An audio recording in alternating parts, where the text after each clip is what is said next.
Una alimentación saludable, yo creo que lo he dicho mil veces, pero tiene que tener un nombre, un apellido y si puede ser también tu DNI, porque además no solo se personaliza a ti, sino también al momento de tu vida en el que estás pasando, porque no es lo mismo pues la alimentación que, por ejemplo, tenía yo a los 30 años que la que debo tener ahora mismo. En ABC Podcast, Abecedario del Bienestar, con Laura Pintos y Raquel Alcolea.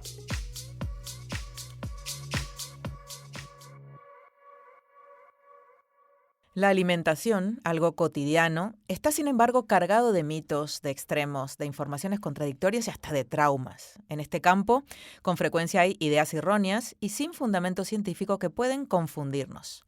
Vamos a meternos de lleno con ellas, ayudadas por la experta Elisa Escorihuela. Elisa es dietista, nutricionista, farmacéutica, divulgadora y fundadora de NUT, Consejo Nutricional.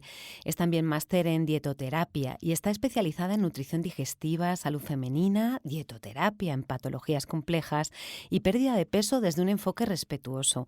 Ha publicado los libros 100 meriendas saludables para superniños y la guía Dietoterapia. Colabora desde hace 6 años con ABC Bienestar. Así es, desde el principio tenemos la suerte, la fortuna de tener a Elisa Escorihuela asesorándonos en todo lo que es nutrición y además ella está en Valencia y está a tope de consultas, así que le agradecemos especialmente que hoy se sumara desde allí al podcast Abecedario del Bienestar. Hola Elisa, bienvenida. Hola, ¿qué tal? ¿Cómo estáis, chicas? Pues con muchas ganas de hablar contigo, también por aquí, también por aquí. Decíamos, vamos a volver a hablar de los mitos, porque aunque llevamos años divulgando y tratando de esclarecer un poco el panorama, periódicamente parece que siguen brotando como las setitas. ¿Cuáles te parecen en este momento los más peligrosos? Pues mira, últimamente sí que es verdad que vamos como frecuencias, ¿no? Como ondas. Estuvimos hablando durante mucho tiempo sobre los beneficios y lo hacemos continuamente de las frutas, ¿vale? Y de repente vuelve otra oleada con esa información errónea que vemos muchas veces en redes sociales de que las frutas pueden ser peligrosas para nuestra salud, incluso dependiendo en las horas que las tomemos, ¿no? Como que hay también frutas prohibidas. Entonces, en torno a la fruta siempre encontramos que de repente aparece ese mito de nuevo y en consulta nos vuelven a preguntar ¿pero de verdad puedo tomarla? ¿Pero cómo? Pues si tratamos año tras año, día tras día, de intentar romper este mito que todavía pues sigue calando en la sociedad, pensando pues eso, que las frutas al tener un contenido en azúcares, en fructosa, pues van a ser malas para nuestra salud y nos van a impactar negativamente.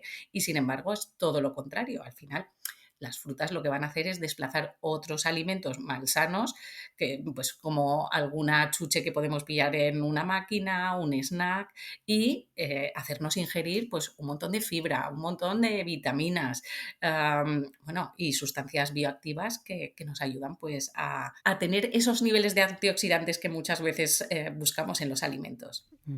Porque claro, esto de comer sano, hay mucha gente que dice, ay, pues es que yo como súper sano, ¿no? O precisamente por eso, porque come muchas frutas, ¿no? Pero, ¿qué es realmente comer sano, Elisa? Comer sano es comer adaptado a tus necesidades.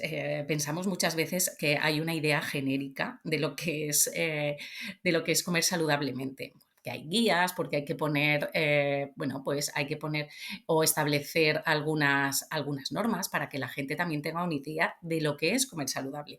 Pero comer saludable al final no es otra cosa que adaptar la alimentación a tus necesidades en cuanto a macronutrientes, pues las cantidades de grasa, de proteínas que necesita tu cuerpo, de hidratos de carbono, que sabéis que también están súper demonizados y que en torno a ellos también hay un montón de mitos, y luego pues ajustar los micronutrientes que necesitamos.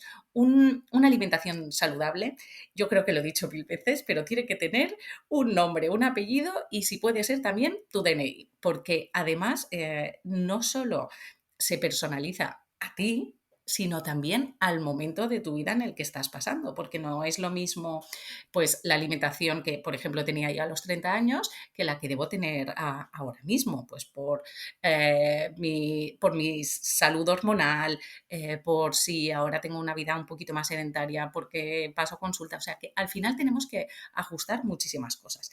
Pero si en algo se tiene que basar una alimentación saludable así, a grosso modo, es que tenga pues una buena calidad de nutrientes, o sea, si consumimos grasas, pues que sean grasas saludables, que contenga las proteínas suficientes, que tengamos esa energía inmediata a través de los hidratos de carbono, pero que también sean de calidad, y sobre todo la fibra, que muchas veces la desdeñamos o no nos acordamos de ella porque solo pensamos en los macronutrientes, pero la fibra va a ser el motor para que todo funcione fenomenal, porque de ella depende nuestra microbiota. Y sabéis que de nuestra microbiota también depende nuestro estado de salud, nuestro sistema inmunitario. Así que son como muchos puntitos que sumados pues van a hacer que nuestra alimentación pues sea la adecuada y que sea saludable. Dicho así, He liado Elisa, más, ¿no? no, no, no, lo que sucede es que, claro, uno se da cuenta de que tiene que ser hiper personalizado, ¿no? ¿Cómo hacemos, no, para darnos cuenta de qué necesita nuestro cuerpo? ¿Tenemos que recurrir a un profesional y a partir de ahí ya tirar?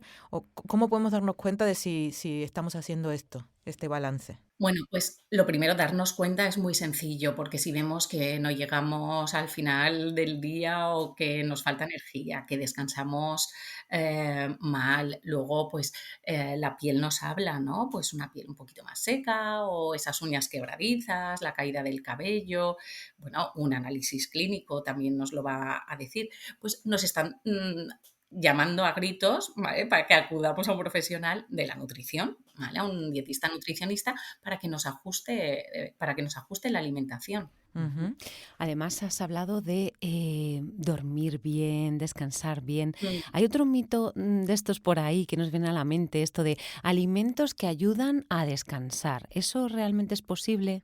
Vamos a ver, alimentos concretos que nos ayuden a descansar, pues sí, puede haber alimentos más ricos en triptófano, como pues puede ser el plátano, los alimentos ricos en proteínas nos pueden ayudar, pero claro, si no están en un contexto adecuado, no nos va a servir de nada esto.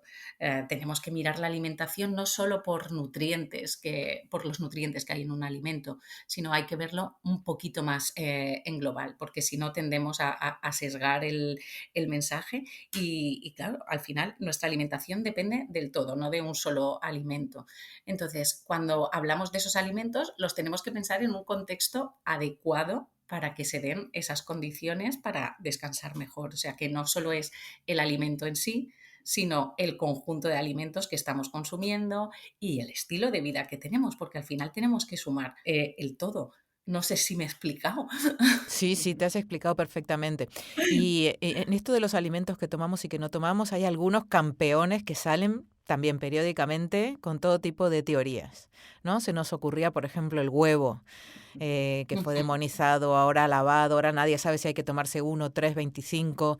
Eh, a ver, ¿qué nos pasa con el huevo? ¿Cuántos? Bueno, ¿cuántos? Pues te iba a decir, cuantos quieras.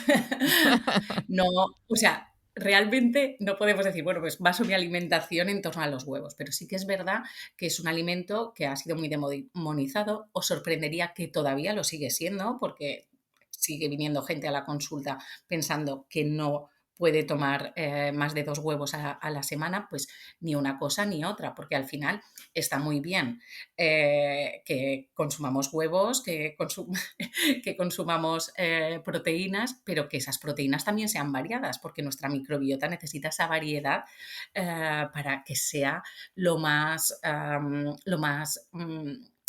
variada posible. Entonces, ¿cuántos huevos a la semana? ¿Cuántos huevos al día? Pues no pasa nada en consumir 2 huevos al día. O sea, hay muchas culturas en las que para desayunar se consumen 2 huevos de manera habitual y tienen un estado de salud estupendo. Entonces, al final es adaptar. Por ejemplo, si hay algún problema de salud, pues ya se vería de, oye, ¿nos conviene poner 2 huevos? O quizás podemos cambiar algún huevo por algún pescadito azul para subir esos omega 3 también y que nos modulen el colesterol. Pues también. O sea, al final no podemos decir todo el mundo puede tomar 2 huevos al día. Tendríamos que ver pues, el contexto de esa persona y su estado de salud especialmente. Mm. Otro de los hits ahí de este tema, ¿no? Lo has mencionado así antes un poquito por encima. Esto de no, carbohidratos en la cena, no. No, la gente dice, no tomo de eso. ¿Tú qué crees que hay que hacer? Ya hay un miedo feroz y esto al igual que, no, creo que quizás más que las frutas. El tema de los carbohidratos ha sido muy demonizado. En principio es comprensible, ¿no? Porque hemos vivido en una sociedad en la que hemos priorizado pues, el consumo de harinas refinadas. De hecho, si os acordáis, las pirámides nutricionales antes tenían como base el consumo de carbohidratos y los consumíamos casi todos refinados. Pero hoy en día, que sabemos un poquito más, que tendemos más a priorizar, pues todos los que nos interesamos por nuestra salud, el consumo de cereales integrales, pues bueno, se pueden añadir en cualquier momento del día, que no va a pasar absolutamente nada. Eso sí, hay que ver en qué condiciones los tomamos, pues la calidad de los mismos, si son integrales, estupendo, y la cantidad para el ejercicio que realizamos, para la actividad física que realizamos. Aquí la clave está en la cantidad. Muchas veces podemos pensar que puede ser el carbohidrato, pero no, es cuánto comemos, porque un plato de pasta no es lo mismo que tenga 60 gramos de pasta que de pronto consumamos 100 gramos de pasta y que no le pongamos nada. Pero si a esos 60 gramos de pasta le añadimos una buena fuente de fibra extra, como son las verduras, y le añadimos una fuente de proteínas, este consumo de energía se va a modular, no va a producir ese impacto de azúcar en sangre y nos va a sentar mucho mejor. Y encima nos va a saciar muchísimo. O sea que son estupendos para recargar las pilas, los carbohidratos. ¿Y qué pasa con los light, los alimentos light? Es verdad que últimamente se han reducido un poco, pero a mí se me ocurre que, por ejemplo, en el yogur, según qué leche compramos, en algunos panes y galletas, ahí tiramos eso de light o de reducido ¿qué nos aconsejas? Bueno, aquí, claro, aquí hay una trampa, ¿no? Porque parece que es light y es barra libre. Digo, ostras, esto estupendo. El caso de la mayonesa a mí me encanta Ah, porque sí, sí, sí, porque sí, es sí, como, yo creo que nos lo metieron en vena, ¿no? De esto de sí. una mayonesa light, pues esto es estupendo. Y la verdad es que se consume vamos, de una manera y tenemos que pensar que un alimento light no es otra cosa que un alimento que le han quitado, ¿vale? Que han reducido en un 30% sus calorías. Habitualmente son alimentos que tienen bastante energía. Por lo tanto, que le hayan quitado el 30% no significa que no tengan nada de energía que aportar. Entonces, pues conviene también moderarlos, porque va a ser un alimento pues alto en kilocalorías. Por lo tanto, o sea, los alimentos light, pues quizás sí. Pero ojo, porque muchos alimentos light, no sé si os habéis dado cuenta, que hace en los 90, ¿no? ¿Os acordáis cuando pues aparecieron todos estos alimentos, ¿vale? De reducido en grasa y bueno, pues todo el mundo súper contento porque parecía eso, que se podían consumir como se quisiera. Pero luego llegó el sin azúcar. Sí, Sí, ¿eh? sí. Y claro, todos estos alimentos que hemos empezado a quitar cosas, les hemos puesto otras. Entonces también hay que tener especial cuidado porque parecen como la panacea de, ostras, pues mira, esa mayonesa que antes no me tomaba, ahora me la puedo tomar, pero luego es que también le han quitado los azúcares, han metido eh, edulcorantes, ahí llegamos. Al final, o sea, yo prefiero, ¿sabes? Que mis pacientes sean conscientes de, bueno, pues la mayonesa tiene un mayor contenido en grasas, ¿vale? Sí, perfecto, me la tomo, pero con moderación. Ya sabéis que yo no soy de el prohibir, soy de si te lo quieres tomar, tómalo, pero disfrútalo. Entonces, los alimentos light están muy bien, los tenemos ahí, pero que hay que consumirlos con moderación y saber lo que son realmente. Ujú. Luego el tema de las grasas, claro, porque a menudo, pues en todo este tiempo nos has ido enseñando que no se trata de eliminarlas, sino de elegir las que son saludables, ¿no? Vamos a ver cuáles son las saludables, Elisa, para elegir bien. Bueno, pues principalmente las más saludables van a ser las grasas monoinsaturadas, como por ejemplo un buen aceite de oliva virgen extra, o las poliinsaturadas, ¿vale? Los ácidos grasos omega 3 que sabéis que están en los pescaditos azules, especialmente en los más chiquitines, en el aguacate, en los frutos secos y en las semillitas. ¿Vale? Y luego, por otra parte, tenemos esas de las que debemos huir, que son las grasas saturadas, que no hace falta que las eliminemos del todo, porque esas grasas saturadas también deben estar presentes en nuestra alimentación, pero ojo, sí tenerlas presentes y mirándolas y sabiendo que no podemos consumir de más. Y luego ya están otro tipo de grasas, como son las grasas trans, que sabéis que no existen en la naturaleza como tal, sino que es una grasa que se ha utilizado en industria porque le da a los alimentos unas cualidades maravillosas como producto, pero no son buenas para nuestra salud porque son capaces de bajar el colesterol bueno y subir el malo. Entonces, ahí sí que debemos de tener extrema precaución. Sí que es verdad que la industria ya desde hace algunos años está mejorando el perfil de grasas que está añadiendo a los productos y los está cambiando por grasas más saludables. Entonces, todo lo que sean grasas saturadas y grasas trans o, ojo, que esto es como son un poco como el diablo, ¿no? Que tienen como muchos nombres, ¿no? Grasas trans o grasas parcialmente hidrogenadas, las podemos encontrar por varios nombres, pues de eso debemos huir. Y además también tener en cuenta que no nos fiemos de lo que vemos al principio en el etiquetado. Hemos hablado muchas veces del etiquetado nutricional y es importante ir más allá, que no solo veamos grasas vegetales, porque las grasas vegetales a veces tampoco son lo saludable que pensamos, ¿no? Tenemos el ejemplo de los aceites de palma, Ujú. que fue no sé si os acordáis, como hace unos 5 Sí, años sí, sí, que sí. descubrieron que muchos alimentos tenían aceite de palma, que es una grasa saturada, y especialmente los alimentos que estaban diseñados o productos que estaban diseñados para el público infantil. Entonces, sí que es verdad que las grasas son un sí, pero depende cuáles. Y las grasas, además, debemos de tener en cuenta que siempre debemos poner la lupa en el producto que estamos comprando y leer un poquito más allá para saber de dónde vienen. Ujú. Luego hay mucha teoría y teorías y opiniones sobre la dieta sin gluten, ¿no? Mucha gente incluso que la utiliza para adelgazar. ¿Sirve para bajar de peso? Para bajar de peso no sirve porque si sustituyes un carbohidrato por otro, no. Lo que pasa es que muchas personas al quitar el gluten lo que hacen es reducir también la ingesta y modular la ingesta de carbohidratos. Entonces puede dar la sensación de, ostras, quito el gluten, entonces adelgazo. Es verdad que para muchas personas nos viene fenomenal quitarla porque tengan una mala absorción momentánea. Sabéis que hoy en día tenemos muchos problemas digestivos y que quitar en un momento puntual el gluten pues puede ayudar a desinflamarnos, ¿vale? Porque se puede producir una inflamación crónica realmente pues por este desequilibrio de la microbiota.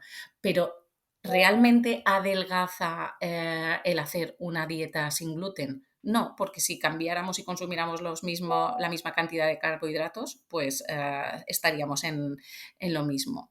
Hay que tener en cuenta que si no tenemos ningún problema con el gluten, pues que se puede seguir tomando, porque hay veces que parece que complicándonos un poco más la alimentación vamos a conseguir grandes objetivos y sin embargo hay veces que con pequeños cambios, vamos, hacemos un largo recorrido. Ujú.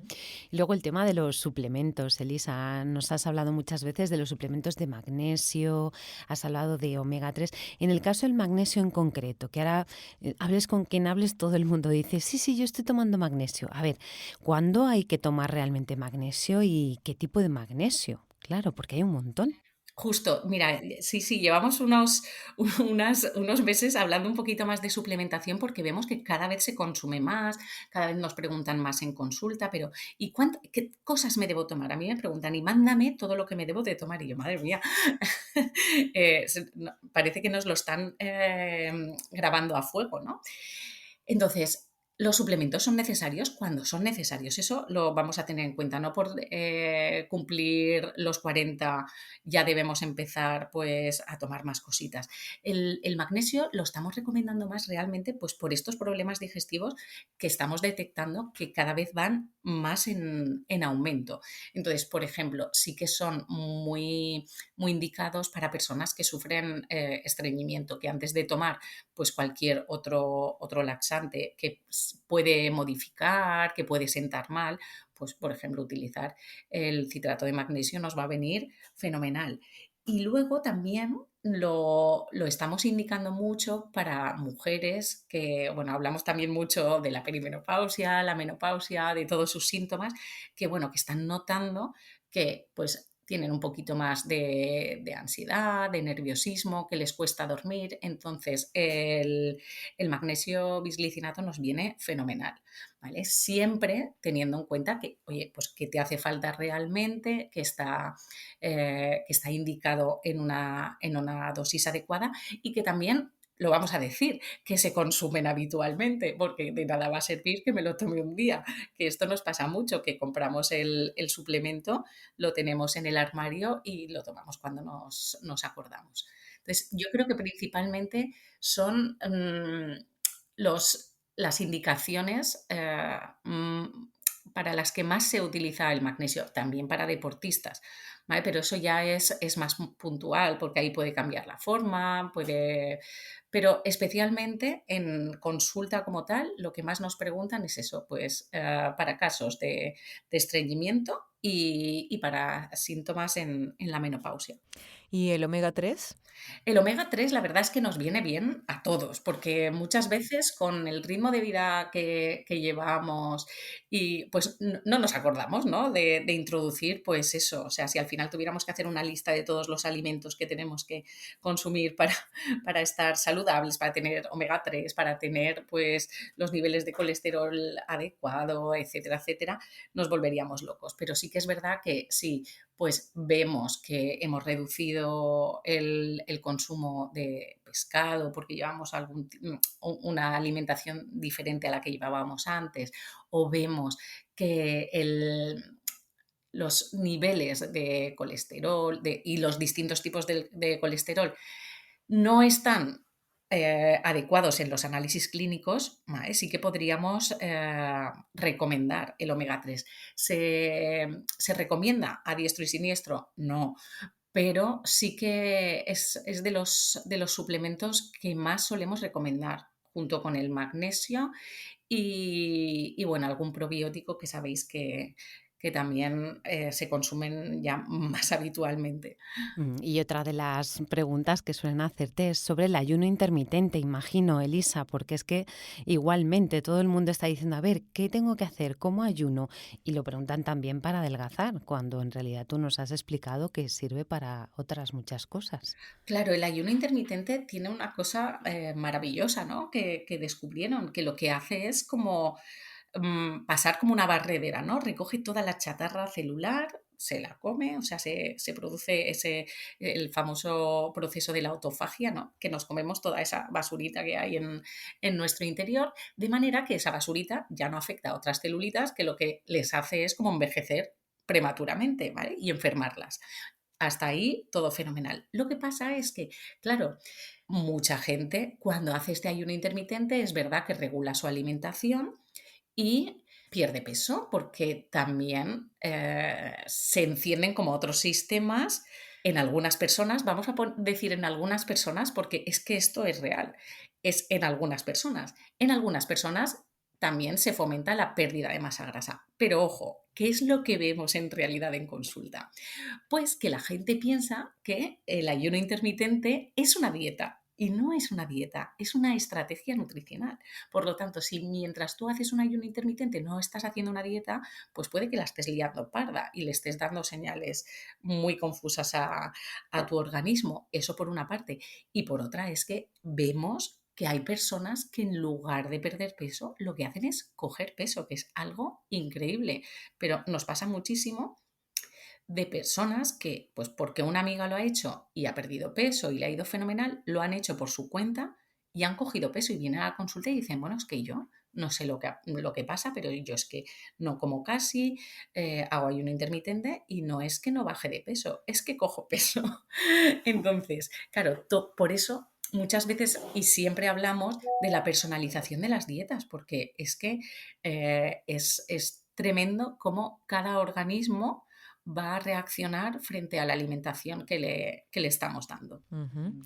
Bueno, cuántas cositas que conviene bien repasar y aclarar. Como este ayuno intermitente que limpia, pues limpiemos un poquito las ideas y volvamos a las bases, a esa alimentación equilibrada y saludable y personalizada, ¿no? Me quedo con esto, Mm, porque realmente uno suele compararse todo el rato y pensar si este come esto porque yo no, o si este hace esto y le funcionó, voy a hacer lo mismo, ¿no? Y estamos así. Elisa, mientras charlábamos, claro, tú en este caso no nos ves, pero Raquel ha tomado notas para hacer un pequeño resumen de todas estas cositas que nos has contado. Sí, además es que Elisa es una especialista en dietoterapia. Es que a mí esa palabra, Elisa, cuando me la dijiste, me pareció tan maravillosa, que utilicemos los alimentos para cuidarnos, para protegernos, para curarnos. Es maravilloso. Y para currarnos también, que me salía la R, para trabajarnos. Bueno, nos has contado que comer sano es adaptarse a las necesidades, a las nuestras, personalizadas, con nombre, apellidos y hasta con DNI, nos dijiste. También al momento del día, al contexto. Esa palabra es muy importante. Que siempre cuidemos la calidad nutricional, las grasas saludables, los hidratos de calidad, las proteínas que no falten, pero que tampoco falte la fibra, ese conductor, esa gran ayuda para nuestra palabra mágica también, la microbiota, que nos ayudas siempre a cuidarla. Señales sobre la necesidad de cuidarnos es falta de energía, dormir mal, esa piel, ese cabello, esas uñas que hablan, quebradizas, con poco brillo. Hay que revisarse muchas veces. ¿Los alimentos pueden ayudar a una cosa o a otra? En este caso te preguntábamos a dormir bien. Bueno, pues importa el contexto. A veces nos empeñamos en que con comer algo resolvemos una cosa y nos dices no, hay que verlo todo, porque los alimentos no es un nutriente por aquí, un nutriente para allá. Tienen que estar adaptados a nuestro contexto y a nuestro estilo de vida, y lo mismo sucede con el huevo. Puedes tomarte 2 huevos al día, puede ser, sí, ¿por qué no? Pero no, y quizá no los necesitas. Lo que tu cuerpo necesita es variedad, es lo que nos dice siempre, siempre variedad. Por eso también en otros mitos, carbohidratos, pues bueno, otras 2 palabras que funcionan, calidad, y en cuanto a la cantidad, siempre adaptada a la energía que gastemos y a esas necesidades personalizadas, siempre combinándolo con proteínas, con fibra, otras combinaciones que nunca pueden faltar. Esa barra libre de productos light pues nos hacen flaco favor, porque no son tan sanos como parece. Si queremos cosas sanas, las grasas saludables, aceite de oliva, omega 3, con los pescados azules, aguacate, frutos secos y semillas, y las otras grasas que nos gustan menos, que no son necesarias y algunas hasta evitables.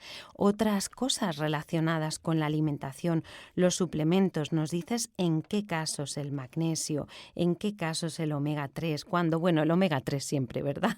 Pero bueno, en definitiva, lo que siempre nos has defendido, Elisa, y que valoramos mucho en todo este tiempo, y es que la alimentación siempre, siempre es personalizada y adaptada a ti. No valen las modas ni lo que hace el vecino. Así que gracias siempre por ayudarnos a comer sano y a comer mejor. Jolín, Raquel, menudo resumen, de verdad. Me ha parecido hasta bonito, pero sí, la verdad es que eh, solo podríamos reducirlo a la palabra pues personalizar y personalizar en ese momento.